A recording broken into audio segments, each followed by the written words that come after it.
Посредникот во спорот со името, специјалниот представник на Обединетите нации Метју Нимиц, утре преплодне предвидено е да се сретне со премиерот Зоран Заев, потврдуваат од владата за ТВ-Нова.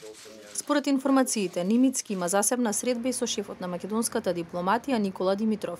Поминаа 3 години од неговата последна средба, кога и тогаш дојде во земјава без предлог за името. Нимиц најави дека и овој пат не носи предлог, туку доаѓа да ја тестира подготвеноста на двете страни. Според соопштението на прес-службата на Обединетите нации, доаѓа во Скопје на покана на македонската влада, со цел да се дискутира за начините за постигнување напредок во разговорите со посредство на ООН за изнаоѓање заедничко прифатливо решение за прашањето за името. Во вторник медијаторот заминува за Атина на покана на грчката влада.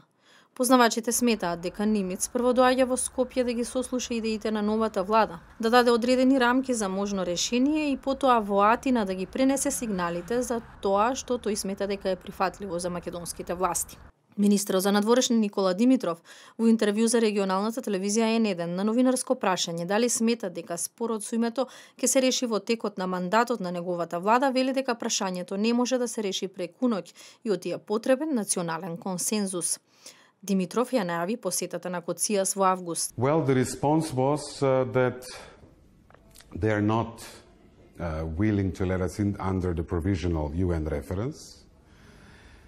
But my response to that was that we won't stop trying to convince them with kindness and with positive messages. We also discussed confidence-building measures.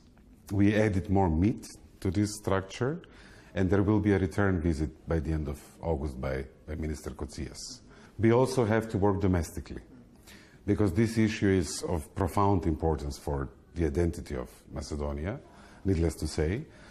So we need all key political players working together and building a national position in an inclusive process.